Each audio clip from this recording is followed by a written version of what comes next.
Hello everyone, welcome to my channel.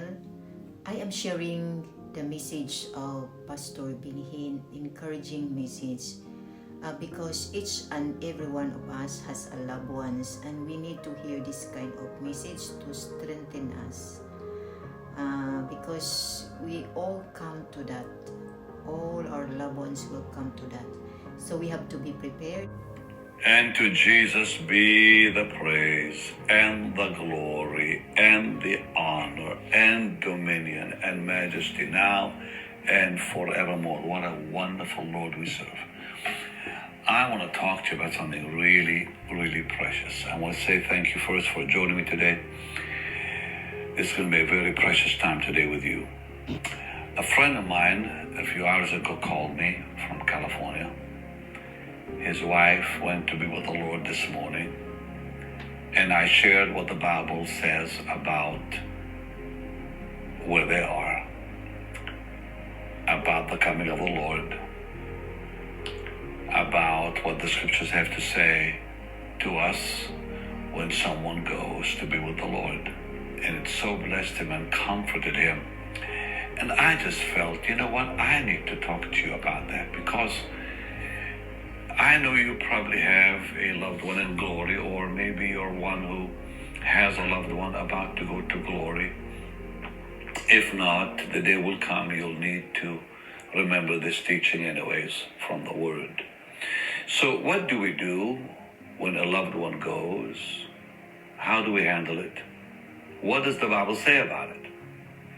And that's what I want to talk to you about. And it's really a part of my teaching on dreams and visions, because this precious lady who went to be with the Lord this morning had a vision of the Lord only a few days ago. That's so precious, so precious. Let's pray. Wonderful Lord, I give you praise for what you're going to show us. I give you praise for who you are. I give you praise for your promises. Oh, dear Jesus, where would we be without you? I don't even want to think about that, Lord, because life without you has no meaning whatsoever. To you be the praise and the glory. Thank you for your love. Amen and amen. Where would we be without the Lord Jesus?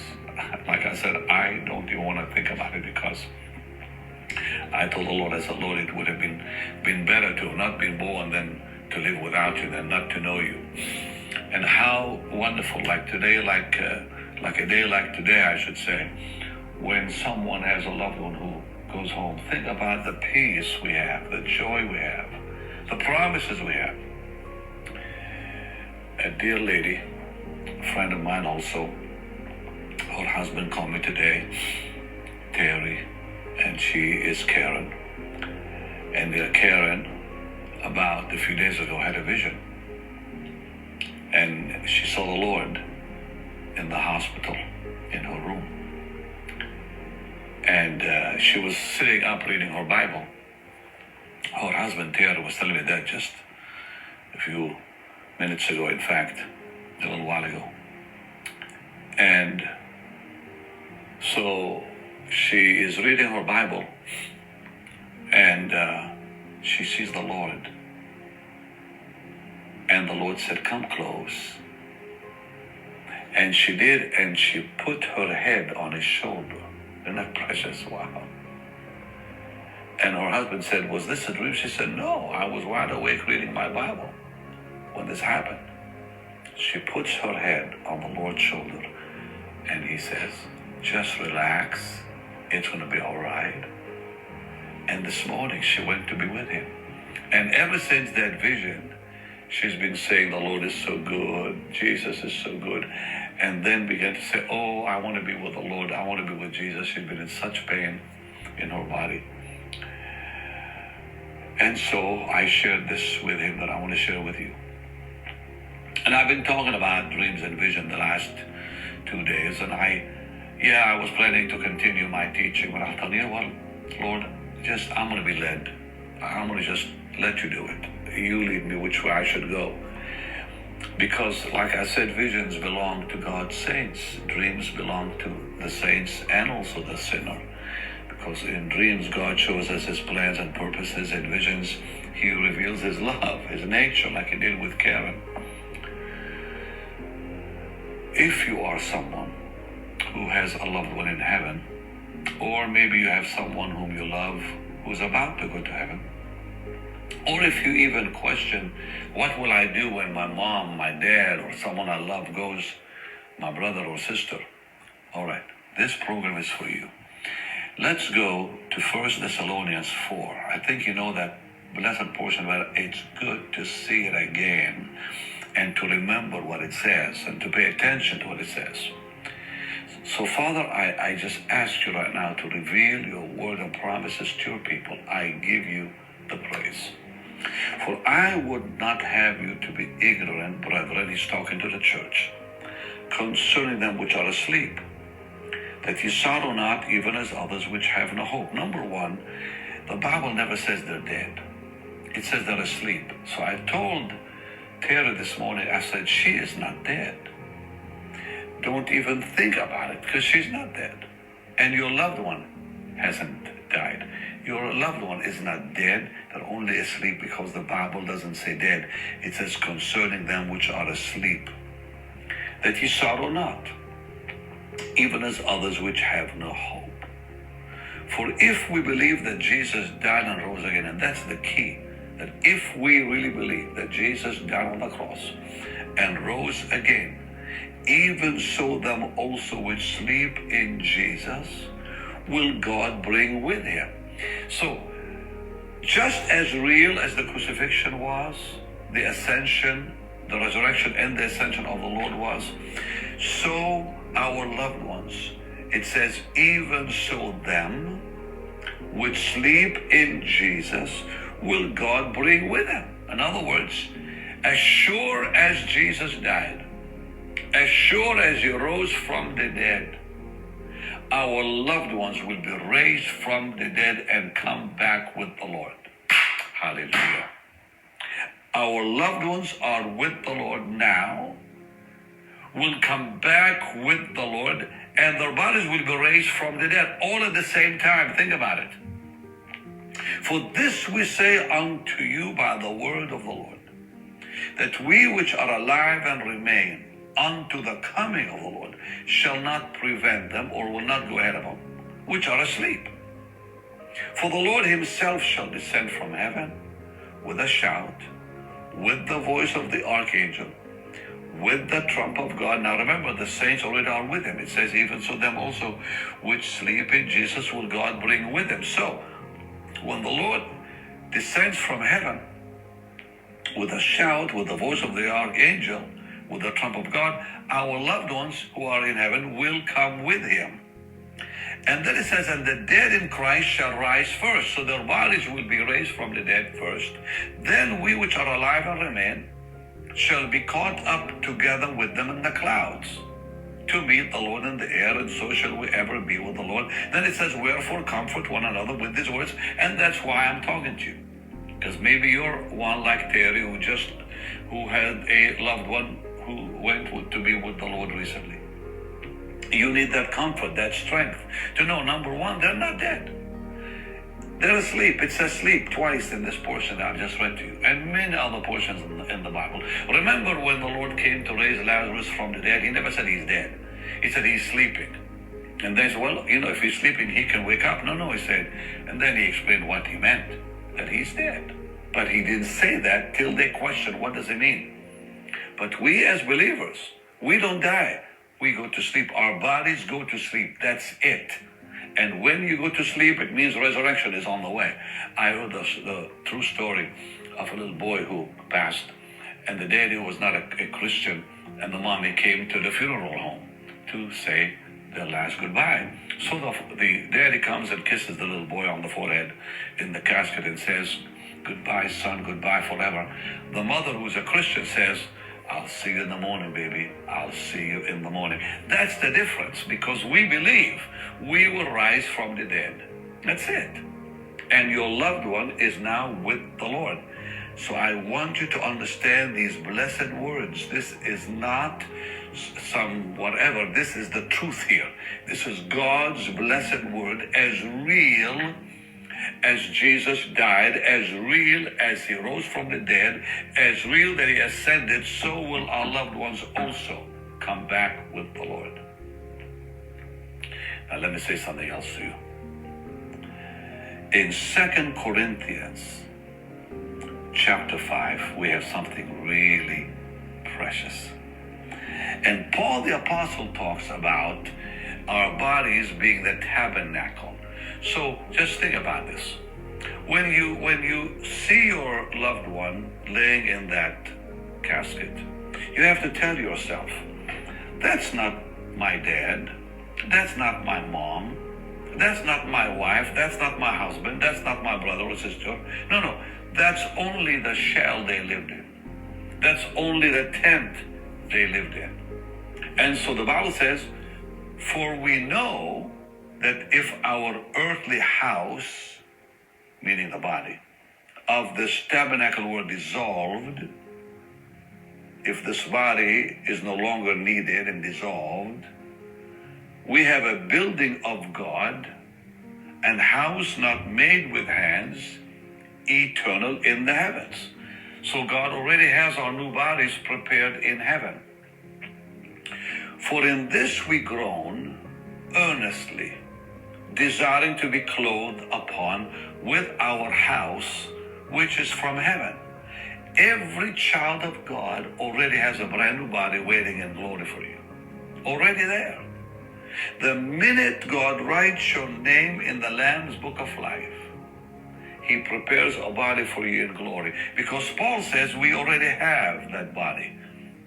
For we know that if our earthly house, this tabernacle, because of the tent, were dissolved or died, because only the body dies, the real person never dies, we have a building of God. We have a body already in heaven, a house not made with hands, eternal in the heavens. It'll never die, it's eternal.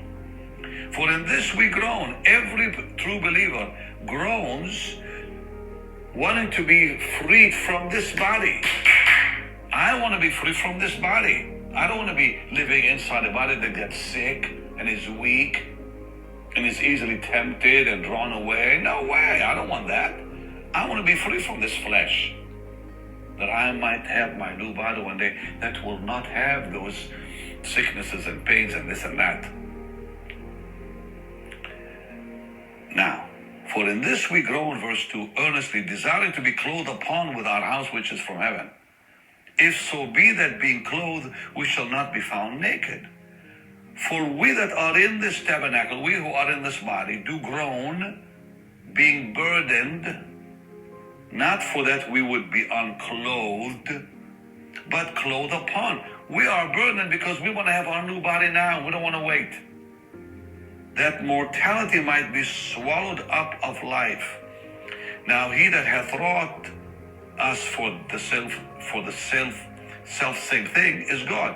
So he who puts that desire in us is the Lord, who also has given unto us the earnest of the Spirit. When you have this desire in you, it's because the Holy Spirit is living in you.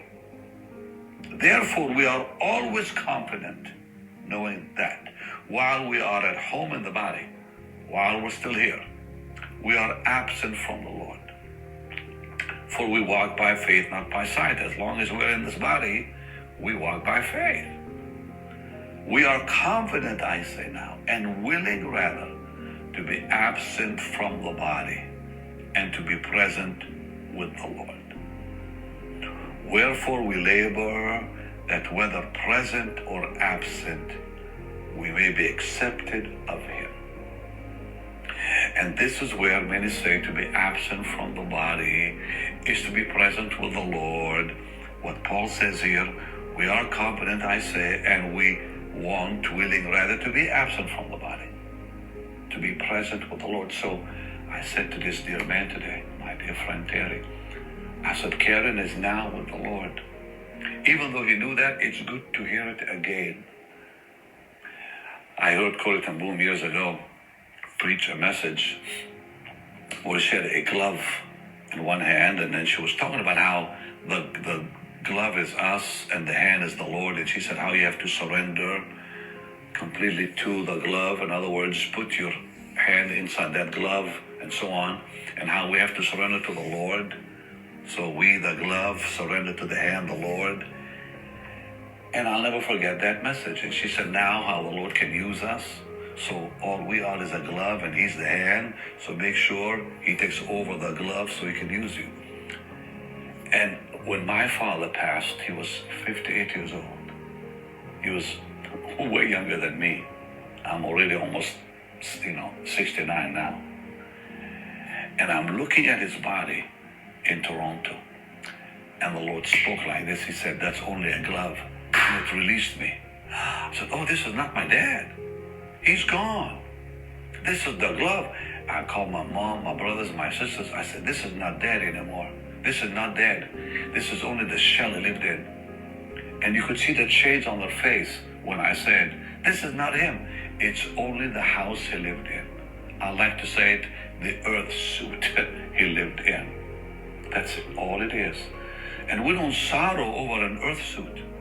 It's no different than changing location. Billy Graham said, he said, don't say I've died, just say I've changed my address.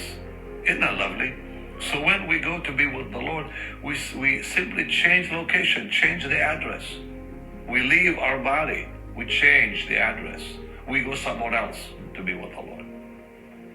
So I don't want you sorrowing anymore that someone in your family has died. No, they're not dead. They just left their body. Their body got sick or old or something happened. And now they don't need it anymore. They're with the Lord, and one day he's going to bring them back to the earth, and you're going to meet them in the air. Think about this. You're going to meet your loved one in the air.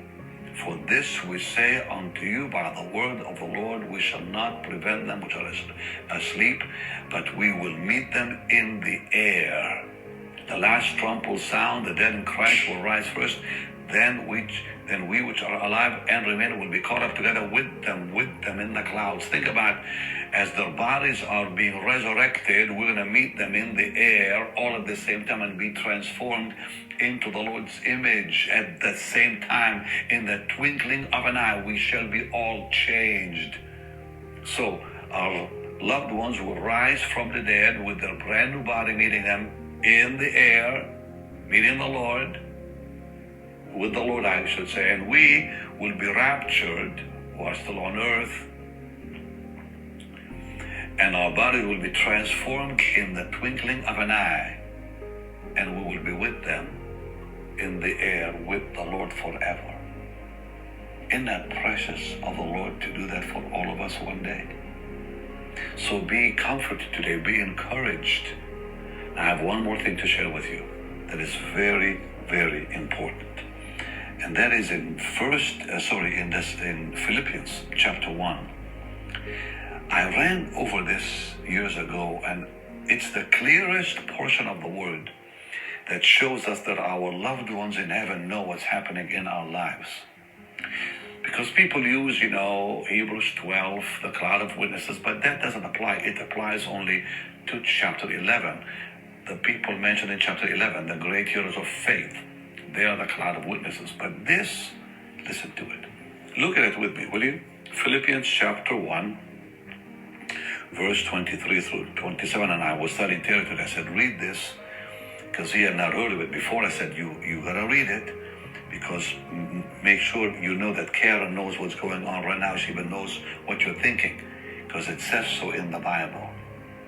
For now Paul is talking about two decisions he's trying to make. He says, I'm in a strait betwixt two, having a desire to depart and be with Christ, which is far better, meaning better for him. Then he says, nevertheless, to abide in the flesh is more needful for you. So basically he says, I'm between two decisions. I want to go be with the Lord, which is better for me, but I would rather stay, better for you. So I'm between two decisions. I want to go, but I want to stay. If I go, better for me. If I stay, better for you. And having this confidence, I know that I shall abide and continue with you all for your furtherance and joy of faith. So it looks like he says, I want to be with you longer to make sure that your faith stays strong, that your rejoicing may be more abundant in Jesus Christ for me by my coming to you again. So I want to come see you again so I would rejoice with you. Watch this. Verse 27 is powerful. Only let your conversation, only let your conduct or your life be as it becomes the gospel of Christ, that whether I come in the flesh, that is, and see you, or be absent, meaning in heaven, I may hear of your affairs, that you stand fast in one spirit, with one mind, striving together for the faith of the gospel. So verse 27 doesn't mean if I'm absent, like I'm in the flesh somewhere else. He says if I'm absent, meaning if I'm with the Lord, because he just said earlier in verse 23, I'm between two decisions. Having a desire to depart and to be with Christ, far better for me. To abide with you, better for you. I love this. And having this confidence, I know that I shall abide and continue with you, meaning I'm going to still be here. That's what he was thinking, that he would still be there, which is for your joy and confidence and so on.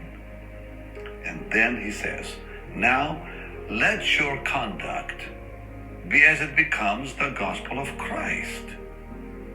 So whether I come in the flesh and see you, or I'm absent, meaning I'm with the Lord, because that's what he said in verse 23. I may hear of your affairs, that you stand fast in one spirit, with one mind, striving together for the faith of the gospel. That tells me clearly that the saints know what we do on earth. So I said to Terry today, I said, now, Karen wants you to rejoice. She's with the Lord. And I'm talking to someone right now I know who needs this teaching.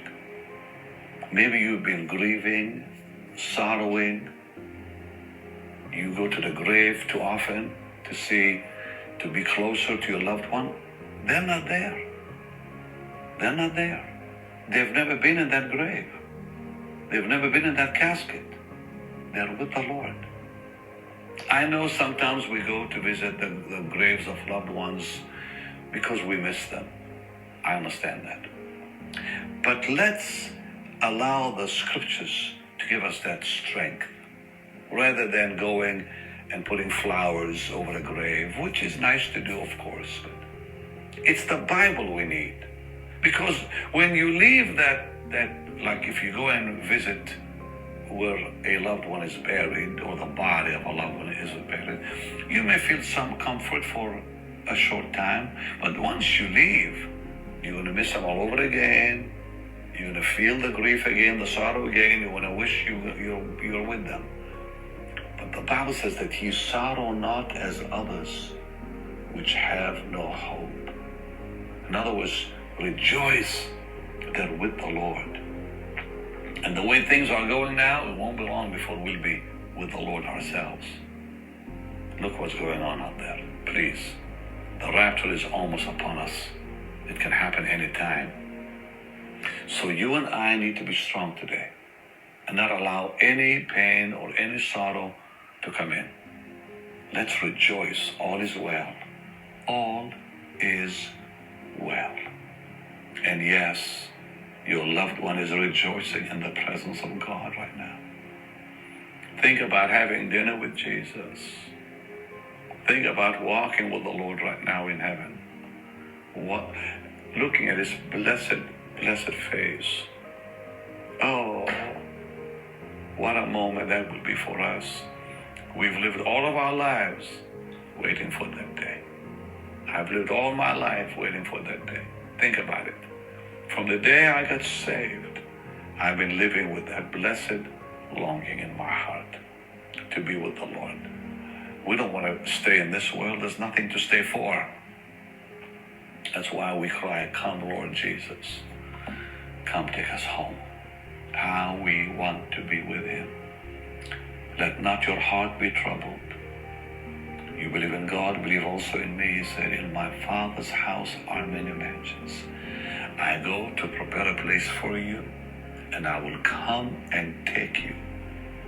I will come and take you in the rapture unto myself, and we will be with him and our loved ones forever. And yes, we will recognize our loved ones. Of course we will. Think about Peter and James and John recognized Moses and Elijah, having never seen them. So if they recognized Elijah, if they recognized Moses, we will recognize our loved ones, because it's by the Spirit, you see. They never saw them in their own eyes physically. There was no picture of Moses or Elijah that they could look at and say that's what they look like. There were no cameras in those days. There was none of that. But by the Holy Spirit, they knew this is Elijah. This is Moses. And so we will know our loved one, and we will be with them forever. Yes, you will have lunch with your mommy and dad again. Yes, you will have lunch with your children and your brothers and sisters again. Yes, you will have dinners with them for all eternity. Serving the Lord in his blessed presence forever. Lord, I thank you for your word. I thank you for your promise. Oh, thank you, Lord Jesus, for your promise, your blessed, wonderful promise. Lord, you said we're to comfort one another with these words, and I've just spoken these words to your people to comfort those who may have someone in glory already. Maybe some loved one already is gone or about to go. And Lord, if not, let them remember this word, so when that day comes, for them or someone else, they will be ready for that glorious day. I give you the praise, Lord. I give you the praise. You've conquered death. You rose from the dead. You've conquered death. I give you the praise. Death could not hold you. Hallelujah. And one of these days, we also will rise, or raptured, if we're still alive, to be with you forever. Bless your people, Lord, with this word. Let them rejoice today in Jesus' mighty name. And God's people said amen and